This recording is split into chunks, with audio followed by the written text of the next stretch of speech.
What's up, guys? I'm Keith Krikorian. I'm a black belt out of 10 Planet San Diego. One interesting fact about me, I mean, I can quote The Incredibles like it's no one's business. There you go. Now, your title fight hasn't happened yet, but Mm. so far you've been virtually flawless inside the arena cage. 2-0 with 4 submissions is pretty much as good as it can get. What advice do you have for people that are going to step into the arena cage? Probably have like a clear game plan, I would say. Like, know your opponent and know what is your path to, let's say, like a submission the quickest. I remember going against Kevin Dantzler. It was like probably get on top of him, wear him out early, and then the more tired he is later in the match, the more likely it was for me to get a submission.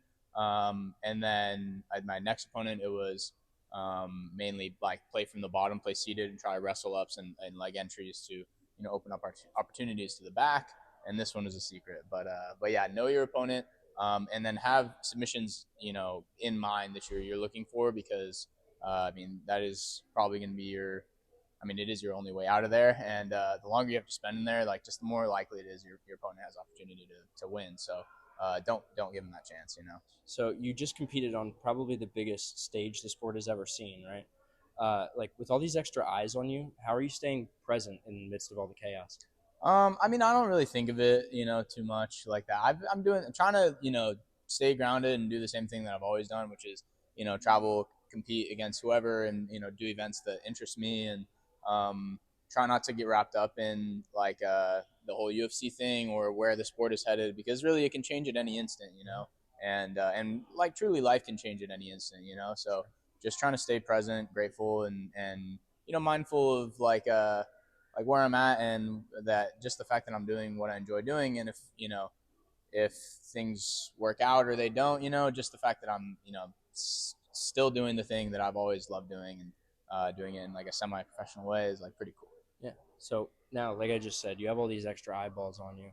How does it feel to be in the position to like inspire the next generation of grapplers coming up? I mean, that's probably the thing I'm like the most grateful for and probably cognizant of, I like, it's not that I'm like the most inspiring person or anything, but like, I do think that I can relate to a lot of people's struggles, and I think if I can do anything to, just shine like a positive light on either, mental health, or just, I think, maybe staying, sane in a kind of an insane time. I think that's like a responsibility that I don't take lightly, and that, it's not an easy task or anything to try to reach people in that way, but it's something that I am, trying to do. And like I said, staying really, cognizant of.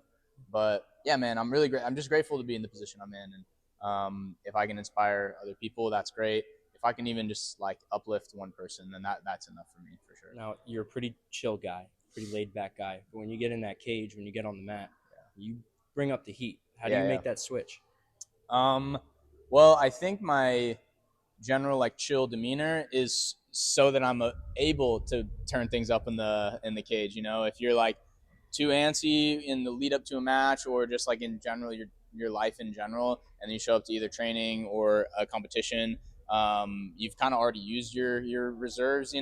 So I think like I like generally feel like I'm a pretty chill dude, but like especially in situations like this, like where it's pretty important to conserve energy and just be, like I said, present, and not like be startled by the time you're in there and be like, oh shit, I have no energy, I got no gas, So yeah, like I said, when it comes to stuff like this, like I think it's just best to, bide your time and energy, and then once you're in there, just let it all go. Like that's when you like empty the tanks.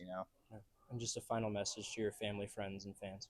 Oh, dude, I mean, thanks everyone for everything. I like couldn't be here without the support of just my friends, my family, the community in general. Like, I'm pretty grateful to be in the position I'm in, and to feel the like overwhelming positivity that I get.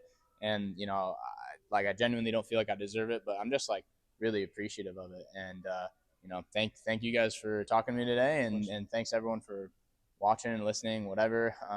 Just following me along. It's been I'm only 27, but it feels like I've been kind of like doing this for a really long time, and gone through a lot of ups and downs. And the fact that people have stuck with me through all that is really cool. Awesome. Thank you.